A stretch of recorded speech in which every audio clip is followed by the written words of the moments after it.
All right, let's get started. Today, we're going to dig into something that's a total game changer if you don't have a ton of space.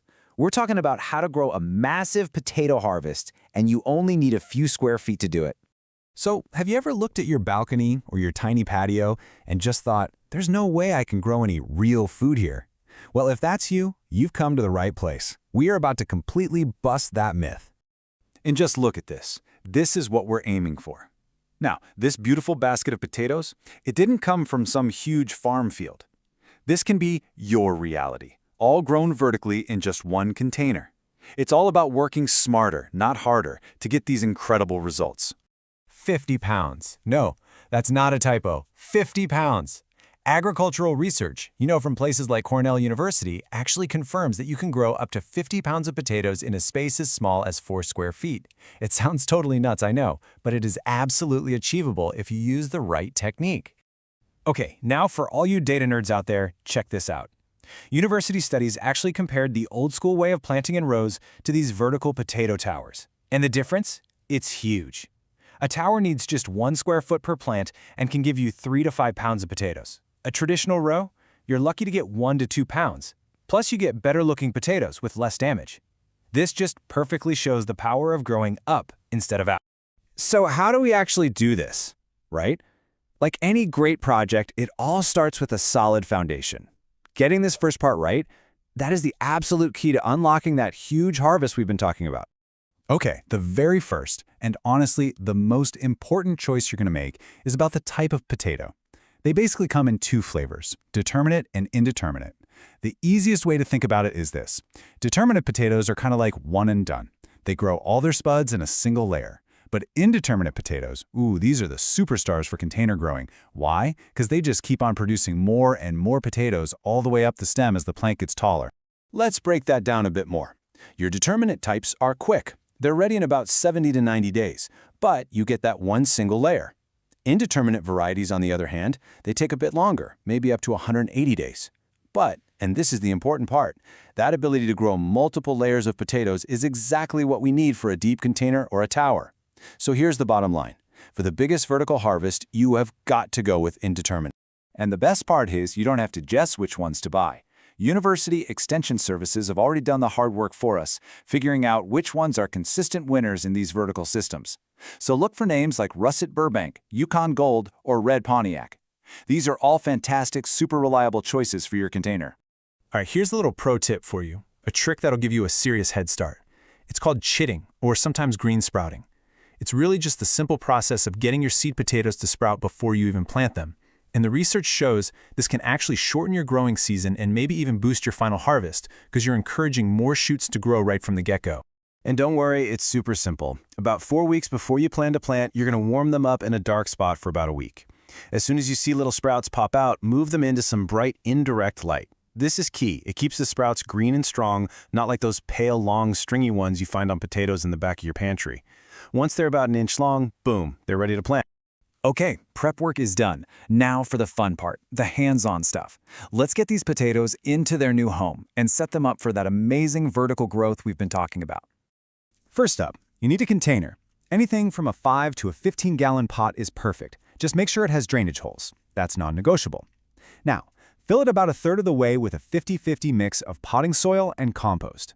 So why that specific mix? Well, the soil gives it good structure and drainage, while the compost brings all the rich nutrients your potatoes are going to need to really thrive. Then, just place 2 to 4 of your sprouted seed potatoes on top, make sure the sprouts are pointing up, cover them with a few inches of that soil mix, and give it all a good watering. Okay, now listen up, because this next part, this is the magic step. The entire secret to getting layers and layers of potatoes from those indeterminate varieties is a technique called hilling. This is what turns a regular old pot into a high-yield potato-making machine. Here's how it works. Once your plant gets about 6 to 8 inches tall, you just add more of your soil mix, burying the bottom part of the stem. Now, you always want to leave the top few leaves exposed so they can get sunlight. Then you just repeat. Every time the plant grows another 6 inches or so, you do it again. Each time you add more soil, you're basically telling the plant, hey, make more stems here. And those new stems, called rhizomes, are what grow even more potatoes all along that buried part. It's genius. So we've got our potatoes planted, and our hilling process is underway. Our job now kind of shifts to just being a good plant parent. Consistent care from this point on is what's going to guarantee that amazing harvest at the end. The #1 rule of container gardening for pretty much anything is consistent watering. The soil in pots just dries out so much faster than in the ground. Here's a super simple trick. Just stick your finger about 2 inches into the soil. If it feels dry, it's time to water. Keeping that moisture level nice and steady is so important for growing big, beautiful potatoes. And hey, you can even give your potatoes some friends. Companion planting is a brilliant, natural way to make your garden healthier. Things like beans, for example, actually add nitrogen back into the soil, and marigolds can help keep pests away. On the flip side, you want to avoid planting them near things like tomatoes or sunflowers, because they can attract the same pests and they'll all be fighting for the same food. Now, even with the best care, you might run into a few little bumps in the road. It's totally normal.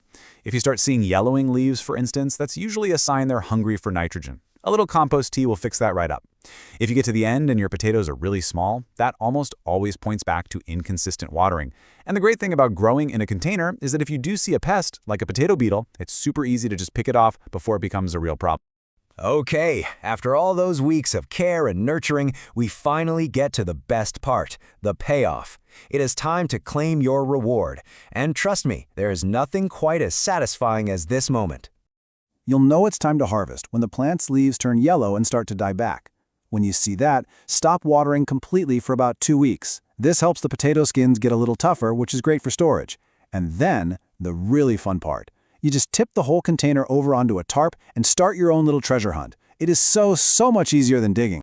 But hold on, don't rush them to the kitchen just yet. To make this amazing harvest last for months, you have to cure them. It sounds fancy, but all you do is lay them out in a single layer in a cool, dark place for about 2 weeks. This super simple step cures the skins, it heals any little scrapes, and gets them ready for long-term storage. After that, just keep them in a cool, dark spot with good ventilation, and you'll be eating your own homegrown potatoes all winter long. And look at that. This is what it's all about. A beautiful, delicious harvest that you grew yourself, in just a tiny bit of space. This simple method really proves you don't need a huge backyard to be a seriously productive gardener.